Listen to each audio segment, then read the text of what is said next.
अस्सलाम वालेकुम everyone, welcome back to my channel. कैसे हैं आप सब लोग? आई होप सब बहुत अच्छे होंगे। आज हम लेस का डिज़ाइन बना रहे हैं। आप देख सकते हैं मेरे पास एक सिल्की थ्रेड की लेयर है और एक मेरे पास है बटरफ्लाई का पर्ल कॉटन थ्रेड है। मेरे पास दोनों सेम कलर्स मैंने मिक्स एंड मैच किए। आप चाहें तो अपोजिट कलर्स भी ले सकते हैं। आप चाहें तो अपने फैब्रिक पे रिक्वायर्ड जितने भी कलर्स हैं आप उतनी लेयर्स के सारे कलर्स को मैच करके मल्टी कलर्स भी बना सकते हैं। यानी आपके फैब्रिक में 3 कलर्स हैं, आप 3 लेयर्स बना लीजिए। 4 हैं तो 4 बना लीजिए। अगर इस तरह से मल्टी कलर का आपने थ्रेड लेना है तो वो इस तरह से ले लिए। 2 शेड 3 शेड में मिल जाते हैं आपको इजीली। ये बटरफ्लाई का पर्ल कॉटन थ्रेड है जो कि आपको इजीली लोकल मार्केट से मिल जाता है। और ये मेरे पास एक सिल्की थ्रेड है। ये वाला सिल्की थ्रेड जो है ये मशीनिंग कढ़ाई वाला सिल्की थ्रेड है, थोड़ा बारीक वाला है। इसको अगर आपने सिंपल एक ही थ्रेड को यूज़ करना है तो आप इसकी कम से कम 5 या 6 लेयर्स को यूज़ करेंगे तो ही आपका डिज़ाइन बन जाएगा, खूबसूरत बनेगा। नहीं तो ये बहुत ही बारीक होता है। तो मैं अमूमन इस तरह के थ्रेड्स कॉटन थ्रेड के साथ मिक्स एंड मैच करके बनाती हूँ ताकि उसमें थोड़ी सी शाइनिंग भी आ जाए और डिज़ाइन खूबसूरत नज़र आए। इसका लेबल भी मैं आपको शो कर देती हूँ। इसका लेबल कुछ इस तरह से है। ज़रूरी नहीं है आपको सेम लेबल के साथ मिले, आपको डिफरेंट लेबल के साथ भी मिल सकता है। आप इस तरह से, ये हमारे लोकल मार्केट के थ्रेड्स होते हैं और इस तरह से इसके ऊपर कुछ लिखा हुआ है और ये बारीक वाला थ्रेड है, ठीक है, इस तरह से। तो चलिए स्टार्ट करते हैं हम अपना आज का डिज़ाइन। दोनों थ्रेड्स को हम एक लेयर को मिक्स एंड मैच करके अपना डिज़ाइन बनाएंगे। पहले ज्वाइन करेंगे अपने थ्रेड को, दोनों को इस तरह से मैं दोनों लेयर्स को ज्वाइन करूंगी और हम अपने थ्रेड पे पहले स्लिप नॉट ले लेंगे और अपने फैब्रिक को पहले से हमने फोल्ड कर लिया है प्रेस की हेल्प से। और साथ इस तरह से हम अपने थ्रेड को ज्वाइन करते हुए अपनी लेस बनाएंगे। बहुत ही खूबसूरत और इजी है हमारा आज का डिज़ाइन। बिल्कुल कट वर्क स्टाइल में हमारी आज की लेस है और ट्राई ज़रूर करना है आपने। किसी भी लेस को आपने विड्थ देनी है, आपने हैवी लुक देना है तो उसके लिए पहले 2 या 3 टाइम बेस रो बना लीजिए। बेस रो पे डिपेंड करता है आप सिंगल क्रोशे के साथ 2 टाइम बनाना चाहते हैं या डबल क्रोशे के साथ 1 टाइम बनाना चाहते हैं, तो किसी भी तरह से आप बेस रो बना सकते हैं। स्लिप नॉट के साथ ही हमने फ्रंट साइड से सिंगल क्रोशे के साथ इसको अटैच कर दिया है। सिंपल सा डिज़ाइन है हमारा आज का। 1 2 एंड 3 चेन लेते हुए इसको सिंगल क्रोशे के बाद 3 चेन को हम एज इट इज़ इसके अपने ही डिस्टेंस पे अटैच करेंगे और सिंगल क्रोशे बना लेंगे इस तरह से। और यहाँ पे हमने 1 2 एंड 3 चेन फिर से लेना है। अब की बार हमने क्या करना है, 3 चेन को हमने इस बैक पे जाते हुए ये जो इससे पीछे वाला सिंगल क्रोशे था उस पे हमने डबल क्रोशे कर देना है, ये बैक साइड से। ये हमारा वेरी फर्स्ट स्टेप है। इसके बाद हम फ्रंट पे वापस आ जाएंगे तो हमारे पास ये इस तरह से पैटर्न है। इस पैटर्न के एज पे हम क्या करेंगे, 1 2 एंड 3 चेन बनाएंगे प्लस डबल क्रोशे बनाएंगे 3 टाइम इस डबल क्रोशे के क्रॉस में, 3 चेन के क्रॉस में 1 डबल क्रोशे। ये हम फ्रंट साइड से पैटर्न बनाएंगे, 2 डबल क्रोशे और ये हमारे पास हो गया 3 डबल क्रोशे। 3 डबल क्रोशे के बाद हम 2 चेन का डिस्टेंस रखते हुए फिर से 3 डबल क्रोशे बनाएंगे प्लस 1 डबल क्रोशे।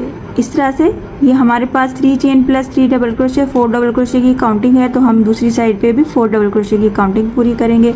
सेंटर में हम 2 चेन का डिस्टेंस रखेंगे। ये हमारे पास हो गया 2 डबल क्रोशे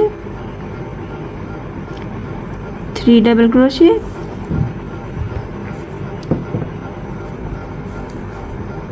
4 डबल क्रोशे।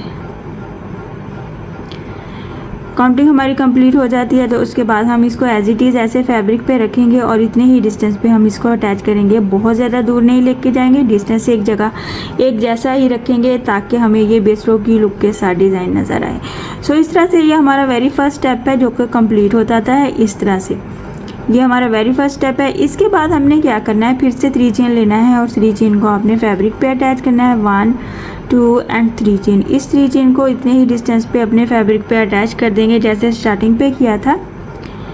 इसको सिंगल क्रोशे करने के बाद इसके एज पे 1 2 3, फिर से 3 चेन लेंगे और बैक पे जाते हुए अब की बार हमें इस वाले डबल क्रोशे को हमने पहले पिछले वाले में डबल क्रोशे यहाँ पे अटैच किया था क्योंकि ये हमारा वेरी फर्स्ट स्टेप था। अब यहाँ पे हमने 3 चेन लेते हुए बैक साइड पे आ जाना है और डबल क्रोशे का बल है। डबल क्रोशे को कहाँ पे बनाना है, ये जो सेंटर में हमारे पास 2 चेन का हमने गैप रखा था वहाँ पे हमने एक बार डबल क्रोशे बना के फ्रंट पे वापस आ जाना है। इस तरह से ये हमारे पास एक स्क्वायर सा पैटर्न बन जाएगा फ्रंट साइड से। यहाँ पे हम क्या करेंगे 1 2 3 चेन ले लेंगे प्लस 3 डबल क्रोशे बनाएंगे। सेम ये वाले पैटर्न को रिपीट करेंगे। 3 चेन प्लस 3 डबल क्रोशे हमारे 4 डबल क्रोशे की काउंटिंग होगी। 1 double crochet, 2 double crochet and ये 3 double crochet. 3 double crochet plus 3 chain, centre में 2 चेन का डिस्टेंस रखेंगे, फिर से 3 टाइम डबल क्रोशे बनाएंगे। इस बाकी के रिमेनिंग पार्ट में 4 डबल क्रोशे बनाएंगे। 1 2 3 4। इस 4 डबल क्रोशे को कंप्लीट करने के बाद हम एज इट इज़ ऐसे ही अपने फैब्रिक पे अटैच कर देंगे जितना हमारा डिस्टेंस चल रहा है उसी डिस्टेंस के साथ, और ये हमारा एक जैसा डिस्टेंस रहेगा। इस तरह से ये हमारे पास वेरी फर्स्ट स्टेप कंप्लीट होगा, वो इस तरह से बनेगा। और नेक्स्ट पैटर्न हमने सेम इसी तरह से रिपीट करना है, इसको हमने फर्स्ट टाइम पे ही बनाना है। इसके बाद एक बार फिर से बना लेते हैं। 3 चेन का डिस्टेंस लेते हुए इसको 3 चेन के डिस्टेंस पे अटैच करेंगे।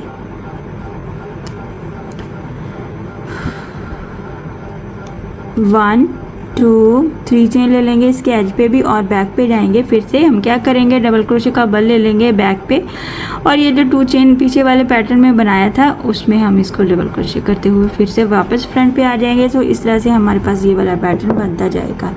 बहुत ही खूबसूरत लगता है। बनने के बाद ये बिल्कुल कट वर्क की डिज़ाइन नज़र आती है। मैं आपको थोड़ी सी लेंथ बना के भी शो करूँगी। 1 2 3 फ्रंट पे आते हुए 3 चेन ले लेंगे,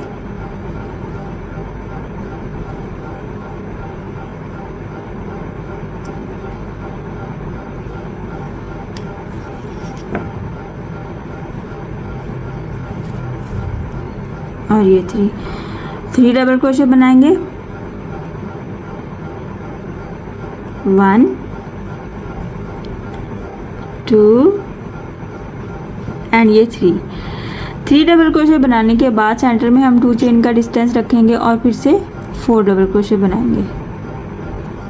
1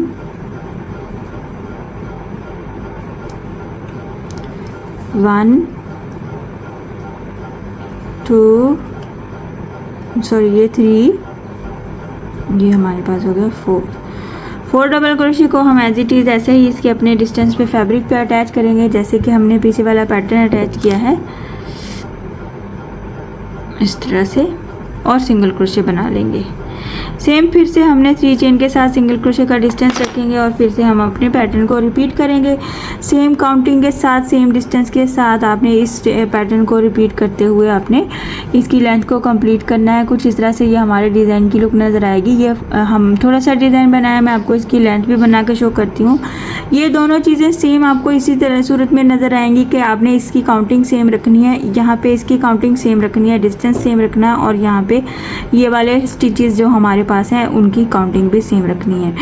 सो इस तरह से हमारी ये डिज़ाइन की लुक नज़र आती है। मैं इसकी थोड़ी सी आपको लेंथ भी बना के शो कर देती हूँ। बहुत ही इजी और सिंपल है, आपने देखा मैंने 10 मिनटों में बना लिया है, तो मैं आपको इसकी लेंथ बना के शो कर दी हूँ।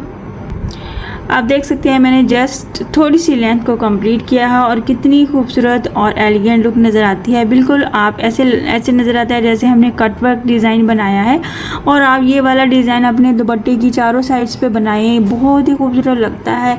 अपने दामन पे बनाइए, और आप इस डिज़ाइन को टेबल कवर के कॉर्नर्स पे भी बना सकते हैं। इस तरह के डिज़ाइन आप इजीली अपने नेक लाइन पे भी डिज़ाइन कर सकते हैं। ये कॉटन थ्रेड से बनाया है, कितना खूबसूरत और कंफर्टेबल डिज़ाइन है ये, क्योंकि थ्रेड की वजह से आपको ये बहुत ही ईजी लुक देता है और बहुत ही खूबसूरत लगता है। आप समर चल रहा है तो आप कॉटन थ्रेड से इस तरह की हर तरह की लेस बना सकते हैं जो कि आपको इजी टू यूज़ होती है, इजी टू वॉश होती है, किसी किस्म की इरिटेशन नहीं होती, और हर तरह के आप अपने फैब्रिक पे इसको बना सकते हैं। सो इस तरह से हमारे डिज़ाइन की फाइनल लुक नज़र आती है, जो कि बहुत ही खूबसूरत और एलिगेंट है। ट्राई ज़रूर करना है, मुझसे भी शेयर करना है, अपने फ्रेंड्स एंड फैमिली के साथ भी शेयर किया कीजिए, ताकि कोई नया आने वाला नई चीज़ भी सीख सके। और रिक्वेस्ट है कि मेरे चैनल को ज़्यादा से ज़्यादा सब्सक्राइब कीजिए और अपने फ्रेंड्स एंड फैमिली के साथ शेयर कीजिए, ताकि व्यूज़ में थोड़ी सी बढ़ सकें। सो इस तरह से इसके साथ ही मुझे इजाज़त दीजिए। इंशाल्लाह नेक्स्ट वीडियो में मिलूँगी नए और अच्छे डिज़ाइन के साथ। अपनी दुआओं में याद रखिएगा। अल्लाह हाफिज़।